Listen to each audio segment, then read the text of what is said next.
So what did you watch this week, Tom? Oh boy, did I continue down the YouTuber to feature film director pipeline? I finally watched Shelby Oaks, Jamie. Did you watch Shelby Oaks yet? Hey, I have not seen Shelby Oaks yet. What you got for me with Shelby Oaks? So just to set this up, Shelby Oaks was for a while, and Jamie, you might correct. I made a video about this on my YouTube channel, but my Tinfoil Tom YouTube channel, a short video.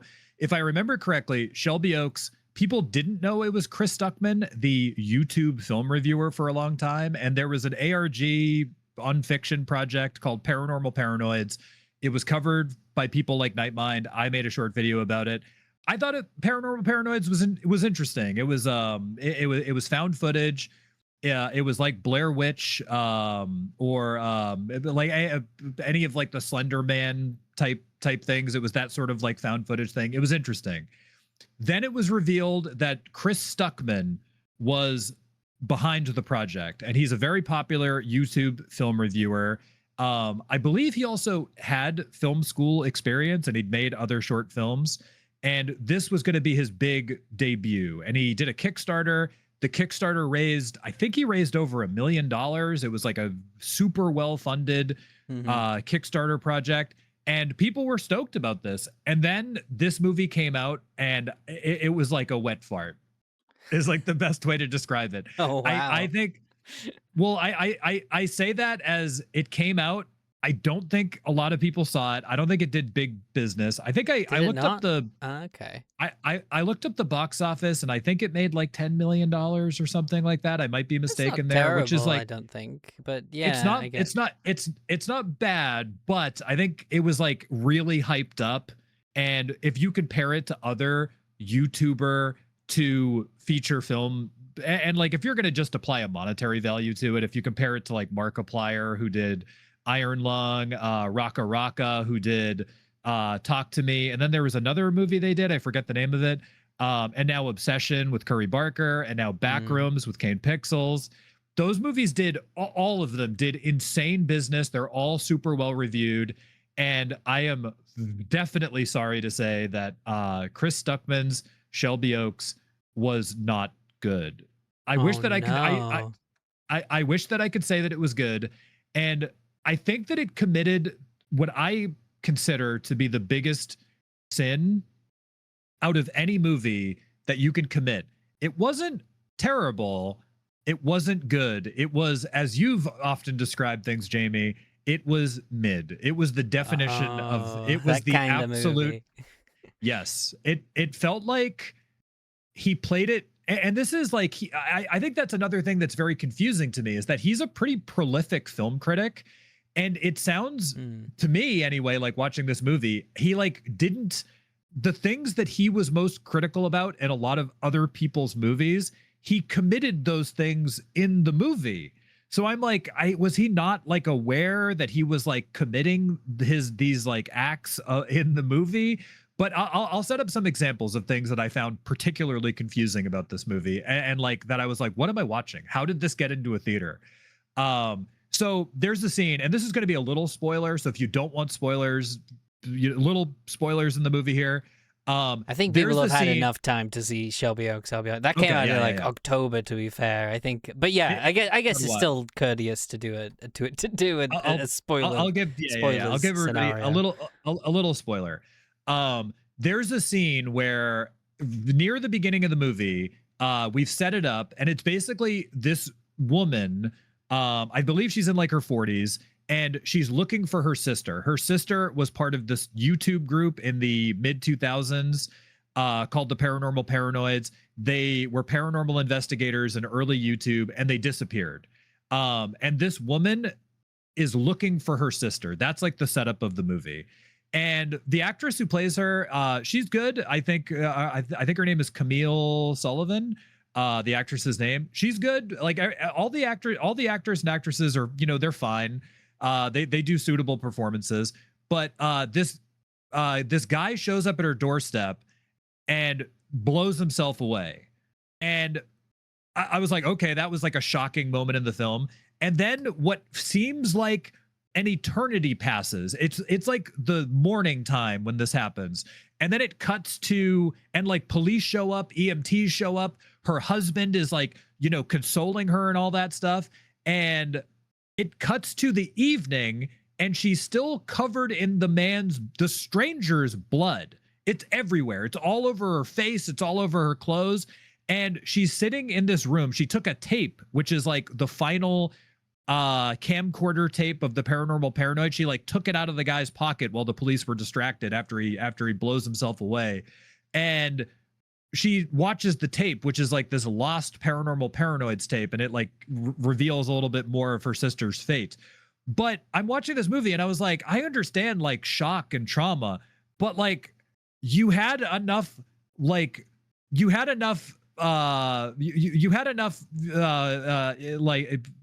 lack of trauma to grab the tape, to carefully grab the tape while the police were distracted, but you're not going to clean off another person's like blood that's like all over you, or your husband's not going to go, you know, let's get you a wet nap.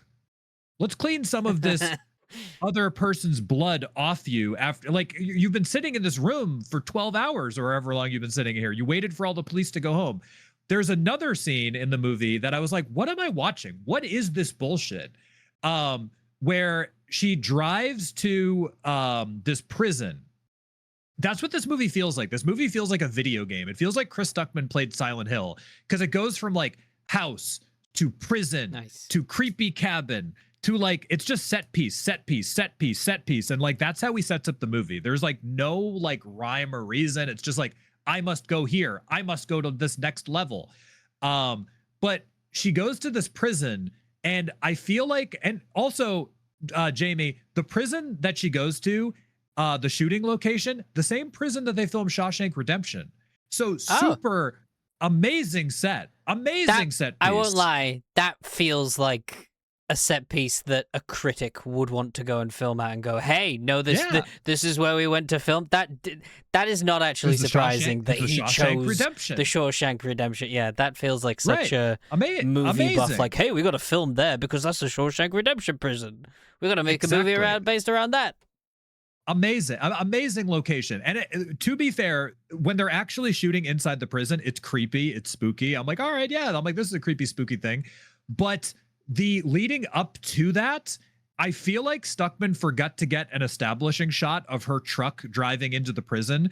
So he just said, we're going to CGI it. Instead of just getting like a drone and like filming a drone shot above the prison of the truck driving in or whatever, like spending $1,000 and paying a drone operator to do this, they decided to do CGI. And not just any CGI.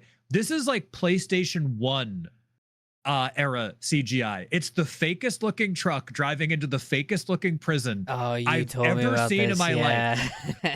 I was watching this and I just started laughing. I was like, this is horrible. This is really bad. And I was like, this is in a movie that cost more than $1 million, produced by Mike Flanagan, by the way. Like Mike Flanagan, the super famous director, producer, Mike Flanagan produced this, came on board to produce this. I feel like Stuckmann forgot to get this shot and then just decided to do this. Why not just go back to the prison and like do pay? Chris Stuckmann's also rich. He's a super popular YouTube person. He has money. Why not just spend a little bit more money and go and get this shot so it doesn't look like complete bullshit? And then there's like other little thing, but I'll give you one more. There's a scene right before this. The main character is talking to her husband before she leaves for the prison. And I believe it was before she leaves for the prison. And she's just like, I have to go find my sister. Like, I think she's here. I have to go to the thing. And rather than like, be like, you know, I don't think this is a good idea. Like in any other movie in human history, in the existence of cinema, the husband would be like, you know, I either be supportive or he'd be like, you know, I don't really like this idea, but I'm going to go with you. I'm going to go protect you or whatever. He just goes, I think he says the line is like, he's like, you need help. And then he just walks out of the room and leaves her alone, and she goes by herself. And I was like, what? I was like, what is this writing? And like the guy's performance is like, he's like, you need help. and then like leaves the room, and I was like, what is this? What is this movie? I was like, who okayed this script? Positives I'll say about the movie, there are some like cool set pieces, and some of Stuckmann's cinematography is really good. There are some genuinely creepy moments in it, but this was it wasn't it. This movie was not it.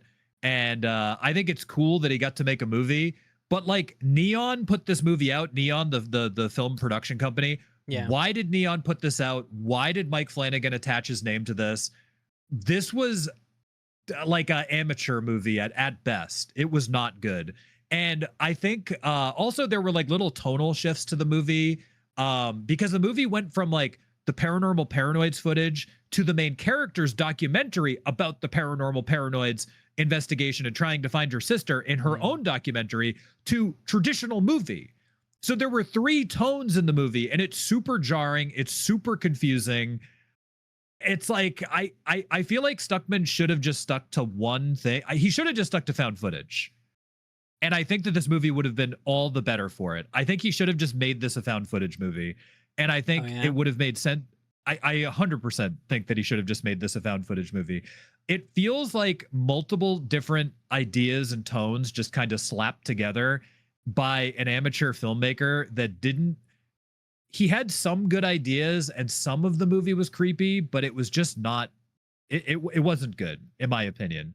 I hope that he gets to make something else, because there were some like promising things in this, and I think that he shows promise as a filmmaker. And I like Chris Stuckmann as a film reviewer, but there's so many confusingly poor elements to this movie that he needs to.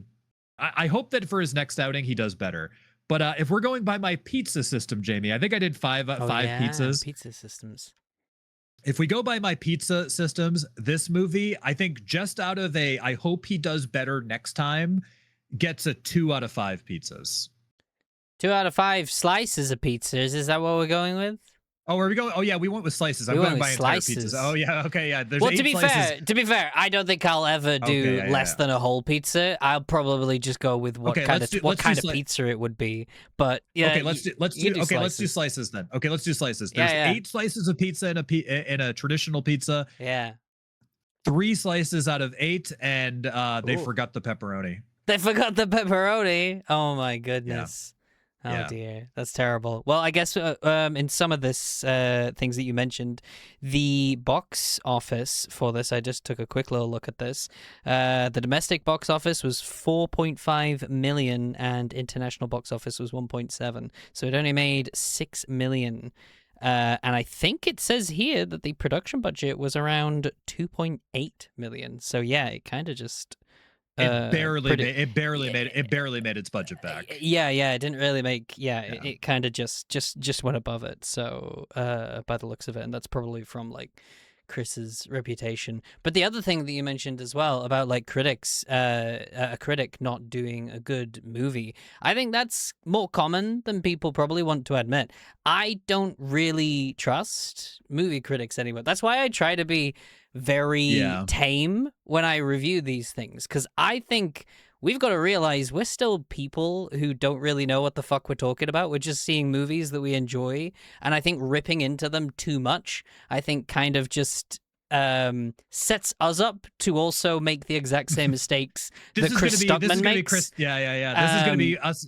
We eventually make a movie, and then Chris Stuckmann's just putting his hands together. He's literally rubbing his hands, and he's like, I can't wait to fucking shit on this. You did the exact same problems that I faced when it came into production. Because the thing is, as well, when you're making a movie, what critics tend to completely miss when making them is so much communication, and things have to go through the crew and all the people that have to work on it. And then once something goes wrong in one area, if you're not on it immediately, it can just roll like a snowball and get bigger and bigger and turn into a production mess. And when you're spending such a huge amount of money on that isn't yours as well, because it was crowdfunded. It was crowdfunded. The stress of needing to make it good if you have made a bad mistake that you missed earlier, and to try and corroborate and fix that, but then having to spend more money to fix it, it does tend to not to defend if this, because I hadn't even seen the movie, so I can't really say if now it was good or now I've got to watch it. I guess I got to see it for that prison scene. You have to see that. You have to see it. It's like knee slapping. It's like, there it is. It's like, I feel like in the future people are going to point this out as like, they're like, how did this get in the movie? It's like PS1 quality. That's crazy. It's funny. There's just confusing elements to it, but I do agree with you. And like I said, there's things that I thought were good about the movie. I think it, like what you're saying, I think that this was a first time Chris Stuckmann's directed student films and stuff before. I think that this was the first time he's directed a big thing with like a big crew and like this had real actors in it. It had Keith David from They Live and The Thing, like he's in the movie. So like he had real actors. Do you think that might be why it kind of failed, but that's where Iron Lung and Obsession kind of took off? Because weren't they a smaller crews, I think, if I'm not really sure? Because it was Iron Lung was one set, and obviously I know it had people around it when I've looked at the behind the scenes stuff, but it's not like, whereas I had assumed Shelby Oaks sounds like it's in multiple different locations, so you'd probably have multiple different crews. Whereas Iron Lung is obviously just in one place, one actor. You need obviously, I don't know how it would how it properly would. I don't know the crew count, I guess, compared. But I'm like, I'm thinking if Marcus slowly built his way up and then he's made a bigger film, but then has he, with the way people are talking about it, is it because he maybe slowly built relationships up with all these people because he was making smaller things in the past, building up to it. Because he did that he did a date with Markiplier, then I think it went into a heist with Markiplier, and he slowly built he probably got a lot of crew and stuff over time, and eventually they all came together to make maybe Iron Lung or something like that. I don't know. Just I feel like I feel like some people are just better at this than others, and I think that possibly. like Stuckmann had some decent ideas, but well, that's the thing. I actually think he definitely has ideas, because you look at Paranormal Paranoids, which I guess what you mentioned at the beginning. There was a YouTube channel that came out that people didn't know where this was from or what it was being made. And I think one thing that everyone really said was they really liked it. It was very suspenseful. There was a bit of cheesiness to it, intentionally cheesiness to I think the theme that was in there. And eventually it was announced that Chris Stuckmann was working on a movie called Shelby Oaks that had a similar plot line to Paranormal Paranoids, and I think that's when they made the connection. But that was very good. And so that is why I bring up the snowballing thing. If you've got a lot more people involved and suddenly one part of the production has an issue that is not resolved and it slowly snowballs into something bigger, and then before you know it, it's too expensive to fix. And then it's just whereas obviously Paranormal Paranoids, like you said, movies would have been done better in a low budget found footage. Paranormal Paranoids was literally done with found footage, and I'm assuming probably a small crew, probably just the people that showed up with the camera, really, probably just Chris Stuckmann. Yeah, exactly. So I think that he should have. This would have been my personal advice. I think he got in over his head. I think that he would have been better served if he had just I think that he should have just continued the Paranormal Paranoids storyline, and like we found out what happened to them. And I think that could have been the movie. I think it could have just been found footage. We found out what happened to the Paranormal Paranoids. It's just a movie version of that, like Blair Witch. And I think I think it would have been a better movie. I think he tried to go too big. And I think what happened, if I had to like guess, he tried to go very epic in scope, and the ideas were a little half-baked, and there just wasn't enough there. And I think also his budget was too small anyway. His budget was too small to go as big as he tried to go. For what he was wanting to do. Yeah. It just didn't work, but I could see potential there. So I hope he gets to do something else, but for me, this movie was a dud. Yeah, not very good. Well, you said they forgot the pepperoni on the pizza. I can't believe it. They forgot the pepperoni. My Uh goodness. I hope you have a better movie. What did you watch, Jamie? Oh well, this isn't a movie; it's another show that I'm gonna be talking about. So I'm gonna Another talk show. another show because this is one that I got in my little DVD collection, and I decided to give it a watch because I never watched this.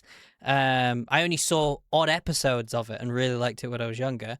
I watched My Name Is Earl, the first few episodes of season 1. It was pretty good. You My ever seen it? name is Earl. My Name Is Earl. Right back. Right from Shelby Oaks to My Name is Earl. My Name is Earl. I think I remember it's Jason Lee, right? Isn't that the guy's the actor? Former professional skateboarder Jason Lee, by the way. Yeah. I remember that show being on like it's cable when I was younger because that show was one of those shows that my experience with My Name is Earl is when I guess when was that, like early 2000s, mid 2000s? I have no idea. Probably mid 2000s or something. It's got to be around that time. So I think that time was like me in high school and then like right out of high school, and that show was just like background noise that was on cable 24 hours a day. It was on a lot, I'm pretty sure, around that time for sure. But I never saw it in order because because I've watched the seasons now, and there's actually story. It's a continuation that as it got every episode somewhat kind of references the last one. So despite it acting like a show that you could probably just watch any episode of. Isn't the show so? The show, if I remember correctly, it's a guy. He lives in a trailer. Well, I'll go over it since I'm the one that watched it, not you. So probably it makes sense for me to describe what's going on. I like vaguely remember the show, so give me a refresher. I'll give you a refresher. So this guy, you're right, he does live in a trailer park, but he's not a nice dude. He sneaks in and steals things from stores, from people. He's the guy that would take candy from a baby. It's just, he's not a nice guy. And then one day, after stealing some scratch cards, he wins the lottery. Can you believe it? Absolutely amazing that this horrible person won the lottery. He jumps up for joy and then gets hit by a car and loses the lottery ticket. Like, quite comedically. Very funny. And then eventually, after watching, I don't know, some kind of talk show in the daytime TV, they start talking about karma, and he starts learning about karma and how if you do more bad will start happening to you. And so he starts doing a couple of good things, and then before he knows it, he finds the lottery ticket after doing some good things. Wow. Yeah, can you believe it? So what he decides to do is he makes a list of every person he has wronged. And he basically, every episode is him going from person to person that he has wronged to try and get karma back and get good karma back, sorry. So he's not getting the negatives. I watched this show, and to be honest, it is a very feel-good show. I'm really enjoying it. Just watching it. I can definitely see it being as like a background noise type show. It's a very comforting show, I guess I will probably describe it as. It's kind of one of those. I think it's also kind of one of those shows that's somewhat needed in a time where it can be very stressful, because it is a guy that just wants to kind of do good things, but has obviously had a bad past. And because he's had a bad past, that actually opens the window to talk about problems that and perceptions that people have and tackle them head on. The very first episode is literally him coming face to face with a kid he bullied in high school and finding out he was gay. And then he's like horrified, like the person's gay. But then he realizes, wait a second, why am I horrified? And you know, it faces homophobia in the very first episode head on, and does quite a good job of him realizing, oh no, I'm the one in the wrong here, and this guy needs my help. And he does. And there's a few other episodes where he's kind of like that, where there's another one where he where he's got a certain view on immigrants and things coming into the country, and he learns more about that. And I think having this person that's had a bad history opens the door for every episode to kind of talk about these issues in an interesting way. And kind of approach it from that. Oh, hang on a second, I may sounds be like this doing it wrong. This is the show it's the show we need now. It's really funny. I feel like it holds up way better now than it probably did back then, because back then we probably just saw it of like, yeah, whatever, we all know that that's wrong, but like now I feel like we kind of need a show like that. I had a similar experience a couple of years ago watching The West Wing, where I was like, it sure would be nice if the president was nice like this president. Yeah, exactly. So I had a similar. So if anybody wants a feel good, like, wow, the president, like it really like that's something maybe I'll talk about on this. It feels similar to My Name Is Earl. In that I went through the entire West Wing like 2020 or something. All right. And I had the same sort of, I'm like they try to like, they really romanticize the White House, and like the president's always conflicted. He's trying to do the best thing. Yeah, he's trying to do it. He's always trying. Everybody's really trying to like save the country and like really trying to do the best job possible. Yeah. And I'm like, yeah, what a nice president. I'm like, wow, this is really, wow, that'd be really nice to have. This would be really nice if Martin Sheen was the president. I'm like, I want just like the actor, actor Martin Sheen. There you go. He can be the president. Oh my goodness. But it feels like My Name Is Earl is a similar type of experience. It sounds like. And I've looked into it, because what I learned was that there is obviously 4 seasons of this show, and it got cancelled. And I thought, oh, it probably had a decent ending then. But then I learned it actually ended on a cliffhanger.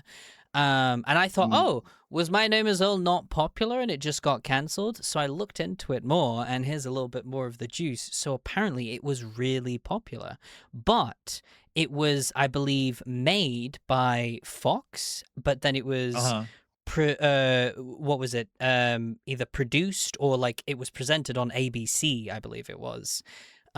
So they had 2 networks, so they had to negotiate on how the it was like a rights issue. It was a rights issue. So Fox would make it, but then they'd need it renewing from ABC. So because ABC would give them the money to actually fund the next season, and then Fox would go out and film it. And so I think the creator basically said, "Hey, I'm going to do a cliffhanger at the end of season 4. Have we definitely got season 5? And they were like, yeah, dude, don't worry about it. We've got season 5 wrapped around our finger. And then what happened, apparently, after they did the cliffhanger, they went to the network, and they said Fox asked for more money. And the other network just basically put the phone down and didn't hear anything for 2 weeks, and Fox kind of came crawling back going, all right, you know what, your deal was good, I think we'll do it. And they're like, nope, it's cancelled. We cancelled it now. And wow. so it ended like that. But I did find out the creator does actively has announced publicly how My Name Is Earl would have ended, and I actually think this is really nice. How it would have ended was Earl would, I was about to call him My Name Is Earl. My Name Is Earl. That's his name. That's his full name. Didn't you know? Yep. That was My name is Jeff. My name is Jeff. Yeah, exactly. That kind of thing. Yep. So Earl would be trying to solve something on his list that was near impossible, and he'd be getting really frustrated with it. And then out of the blue, he would get a knock at his apartment door or just in the bar of someone coming up to him and would just give him his childhood bike back or something like that. And Earl would be like, oh, hey, I haven't seen this in years. And this dude would be like, yeah, I stole it when you were really young, and it was not fair on me to do that. And then this guy pulls out a list and crosses Earl off his list. So it's like paying it forward. It's like everybody do something nice. So, and when he finds out where this list came from, he got it from another person who got it from another person who then got it from Earl himself. And then Earl eventually realizes he has created enough good in the world that he doesn't actually need to complete the list. He can just walk off into the sunset, knowing that he created more good into the world because multiple other people are doing the exact same thing. He did it. And that's a nice ending. I think that was a good one. But anyway, that is good. The ones I saw in the episodes, they're they're definitely very feel good, silly, comforting episodes. So I think if you're wanting a comfort show that is just nice and simple, definitely better than the one I recommended last week, which was Tiptoe, which is the absolute opposite. It is anxiety, and I saw the rest of the episodes of that, by the way. Definitely anxiety-inducing and more of a reflection of what the Times is actually like. But if you're wanting more of a nice, warm, feel good type show, I think My Name is Earl is definitely one. Even though season 4 was the last one and it got cancelled, the ones I'm watching so far, I can't remember what episode I'm on right now, but they're all very nice. And I actually think they do dumb characters correctly, because I've noticed this a few times when people do dumb characters.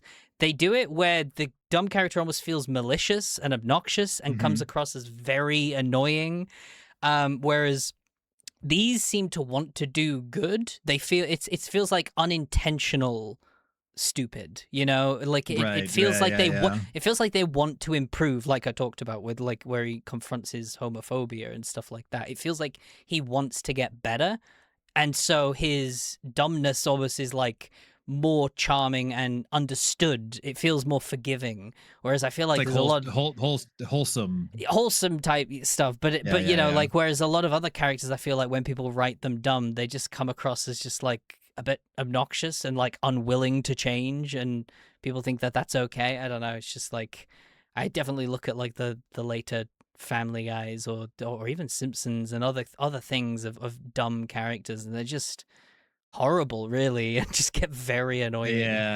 But yeah, well, I think this is a very nice. I don't know. I don't even know what I think. I'd give some toppings on this pizza, but I don't know what kind of pizza I would give it. What would be a comforting pizza food topping? I mean, comforting. I would say comforting would be maybe like let's give it a Veggie Lovers. It's got maybe it'd be something like that. Like a Veggie Lovers large pizza. Is that how many slices is this pizza? Oh, I'd give the whole thing. So it was very wholesome. Wow. So it would have to be whole, wouldn't it? That's wow, an entire pizza. Okay, well there you go. You got it. It's an entire pizza. It's a Veggie Lovers, and you get a side of ranch dressing. No, you don't do that. That's horrible. That takes it down. That's horrific. See, this is the problem with rating pizzas as well. We have different tastes. You dip the pizza in the ranch dressing. That's disgusting. Don't do that. That's a nasty. That's a Shelby Oaks right there. That's a full nasty pizza. That is not the ranch accentuates the greatness of the pizza. You dip the crust in the ranch. You're just insane. That's all I can think about that. No wonder. No. Well, there we go. We did it. Well, there we go. That was this week's. What did you watch? Everybody out there in the comments, what did you watch? Leave some comments below. Let us know. Give us some recommendations. We're always looking for stuff, and we'll see you next week for more recommendations, more movies, more shows. Bye.